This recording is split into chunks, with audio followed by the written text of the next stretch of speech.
First one. Actually, let me find this because people keep asking about the tangem wallet on here.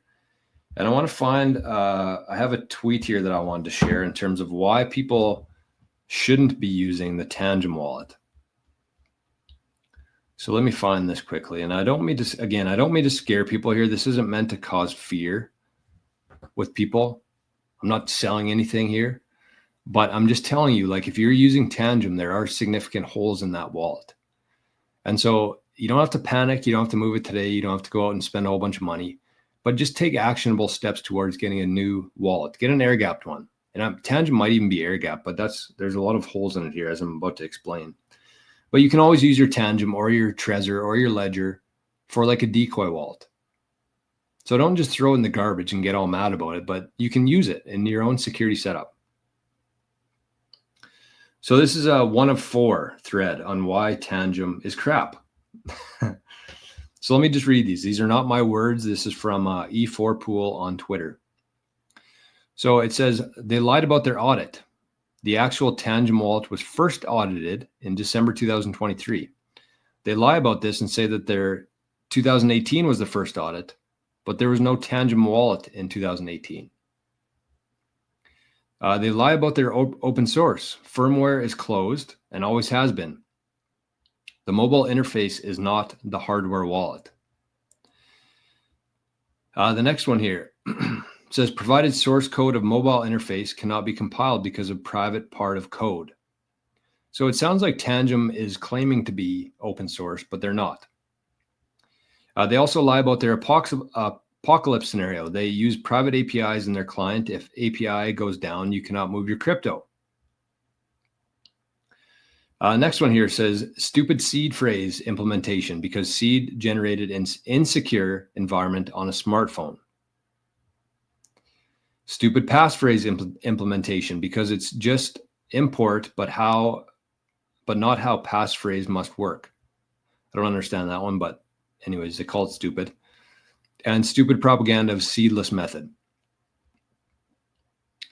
Next one here is anti-privacy. You can't use your node. You can't even not reuse addresses in Bitcoin. What you wait from wallet that can't implement basic Bitcoin features.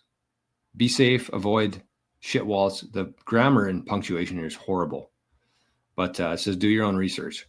You can't even verify transactions on the device screen because there is no screen on tangem. It's a required function of a hardware wallet. That's its purpose. And says lie about no private keys were compromised. So clearly somebody very frustrated with the tangem wallet went on a little tear about the device there. And then somebody read underneath there says, we reviewed tangem almost a year ago and came to many of these same conclusions. There are far better options out there. So, I mean, that's honestly probably for the last month or two, that's like been the most commented. Man, shout out to Arnie. He's been here for the whole show today. He showed up. He's not adding too much today, but he's here. So just be aware. Again, don't go out, spend a whole bunch of money. You don't need to panic or anything, but just be aware. Be aware that there are privacy issues, there's security issues, there's a lot of issues within the tangem wallet. So verify all this yourself. I've never used tangem, so don't fully trust me on this. But if you are somebody who's using the tangem wallet, I would strongly consider getting a different device. Use a Cold Card, a Jade, or a Passport. Get an air-gapped wallet. And just use your tangem, keep like 5% of your balance on there and use that as your decoy wallet. Put that in the safe. Somebody breaks in your house, they get your 5% of your Bitcoin.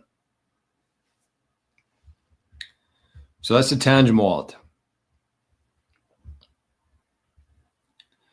That is a tangem wallet. Okay, the next question here is actually from Julius. And I believe Julius is a new member of Living the Future. We had a lot of fun with that when Julius was added into the group chat. I think we were calling him Orange Julius. But the question was, do you think I should buy a separate laptop to use for Bitcoin only? That's a good question. That's a good question. And I would say that honestly, more importantly than having a separate laptop dedicated to your Bitcoin, would be two things. I think everybody should absolutely have their own Bitcoin email address that they use for Bitcoin, whether that's setting up a new exchange, registering with new Bitcoin service, new company. Always make sure you have a Bitcoin email address. Don't have one with your name in it. Don't use one that you use like for your day-to-day stuff. Have a totally separate email address for your Bitcoin stuff. Two reasons for that. Number one is privacy stuff. And number two is you're much less likely to open an email in your Bitcoin only email, whether it's like 6 a.m, you're scrolling through your phone and maybe you accidentally click a link that you shouldn't. I would say that there's much less of a risk of that happening with like a Bitcoin only email address. So that's the first one I would say. And then the second part is that even better than having your own laptop is running your own node. So if I was somebody who's like, I'm going to buy a brand new laptop just for Bitcoin and spend a couple $1,000, I would much rather buy Start9 server, start running your own node, connect that to your Sparrow device or your Sparrow wallet. And that's going to provide you with a lot more privacy and verification. So that's what I'd say. Don't go out and buy a new laptop just for Bitcoin. I mean, eventually you want to get to a position where you have like a fresh laptop, a server. You know, it's something you do over time, but it's not something you need to do right off the bat. I think that money is much better spent buying Bitcoin. So if you are in the market for like a Bitcoin or a Start9 server, make sure you use the code 88SATS, 88SATS at Start9, and you'll get about $60 US off of your purchase. So that's what I'd say. Don't worry too much about having a separate laptop, but it is somewhere you want to get to eventually. It's just not. I wouldn't say it's a huge priority. And then eventually you can move the majority of your Bitcoin to your new setup over time when the fees are right, when you have everything in place. But I don't think that's a real high priority, honestly.